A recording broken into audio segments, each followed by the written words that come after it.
ជំរាបសួរប្រិយមិត្តទាំងអស់គ្នាដែលបានទស្សនានៅក្នុង Channel YouTube តារាខ្មែរលយថ្ងៃនេះខ្ញុំបាទនឹងធ្វើបទបង្ហាញអំពីយុទ្ធសាស្ត្រចាក់ចង្កេះរបស់កងទ័ពកម្ពុជា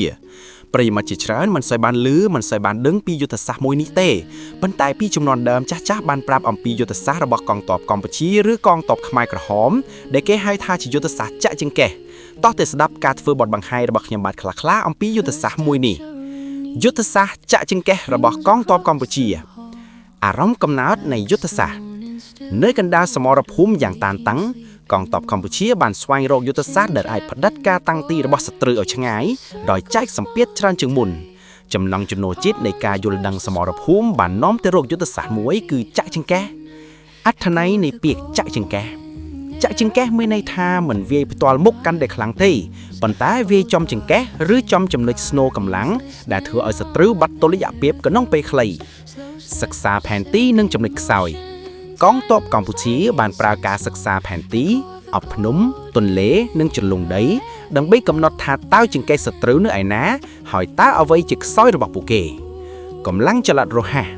កម្លាំងដែលអនុវត្តយុទ្ធសាស្ត្រនេះត្រូវមានល្បឿនគឺកងទ័ពថ្មើរជើងកងយានយន្តនិងកងពិសេសដែលអាចចល័តលឿននិងអាចចាប់ចំណុចចង្កេះបានមុនសត្រូវការបំបែកខ្សែទំនាក់ទំនងគោលបំណងមួយសំខាន់នៃចាក់ចង្កេះគឺកាត់ខ្សែទំនាក់ទំនងរបស់សត្រូវឧបត្ថម្ភផ្គត់ផ្គង់អាវុធនិងព័ត៌មានពេលខ្សែទាំងនេះត្រូវបានកាត់គឺជាការចាប់ផ្ដើមការបែកចេញរបស់សត្រូវវាយចូលតំបន់បង្ហត់បន្ទាប់ពីកាត់ខ្សែទំនាក់ទំនងកងទ័ពចាប់ផ្ដើមវាយចូលតំបន់បង្ហត់ដែលធ្វើឲ្យសត្រូវត្រូវបង្ខំតូចកម្លាំងនិងបាត់បំណងចល័តសម្របសម្រួលកម្លាំងច្រាំងភ្នែកយុទ្ធសាស្ត្រនេះមិនអាចធ្វើដោយកម្លាំងឯងបានទេត្រូវមានកម្លាំងបាញ់ធំកម្លាំងប្រេះខ្យល់ដ្រូនយោធានិងកម្លាំងផ្ទាល់ដីសម្របគ្នាការចេះសម្ពាធពីក្រោយពេលសត្រូវកំពុងរត់ចេញពីការបង្ហុតកងកម្ពុជាបានបាញ់ប្រយុទ្ធពីក្រោយដើម្បីកុំឲ្យពួកគេចូលរួមកម្លាំងវិញនេះជាចំនួនធ្វើឲ្យសត្រូវបែកកម្លាំងជាបន្ទុកការបែកចេញនៃគន្លងរបស់សត្រូវនៅពេលចង្កេះត្រូវបានវាយស្ទុះសត្រូវចាប់ផ្ដើមបាត់ការគ្រប់គ្រងដល់កម្រិតមួយសត្រូវអាចបែកខាតជាសាខានិងបាត់ការវាយតបការទទួលជោគជ័យតាមរយៈការខូចស្នូលជោគជ័យក្នុងចាក់ចង្កេះមិនមែនជាការបាញ់បំផ្លាញទាំងអស់ទេតែជាការបំផ្លាញស្នូលកម្លាំងដល់ពេលសត្រូវក្លាយជាកម្លាំងគ្មានសមត្ថភាពដឹកនាំសមរភូមិពិតជាច្រើនលើកបង្ហាញអន្តោបែបនេះយុទ្ធសាស្ត្រទម្រង់ចាក់ចង្កេះត្រូវបានប្រើប្រាស់គ្នានៅសមរភូមិពិតលើពិភពលោកដោយប្រទេសទំនើបជាច្រើនបន្ទាប់មកកម្ពុជាបានយកមកកែច្នៃតាមបែបសមរភូមិអាស៊ីអាគ្នេយ៍សម្រាប់សេចក្តីមកយុទ្ធសាស្ត្រចាក់ចង្កេះគឺជាយុទ្ធសាស្ត្រពួនសន្ទាក់វាយឈ្មោះសត្រូវនៅពេលដែលសត្រូវបានដើរចូលដល់ទីតាំងកំណត់ណាមួយដែលកងទ័ពកម្ពុជាបានកំណត់ទុកឬក៏កងទ័ពកម្ពុជាបានបាញ់កំភ្លើងដៃបញ្ឆោតទីតាំងណាមួយប៉ុន្តែកងទ័ពកម្ពុជាផ្សេងទៀតដែលនៅសងខាងគឺមិនត្រូវមានសកម្មភាពជាដាច់ខាត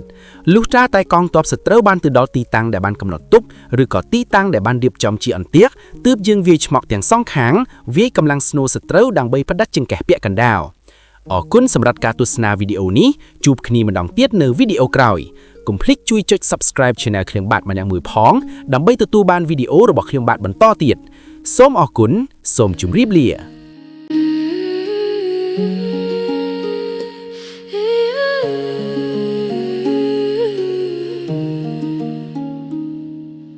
First touch of need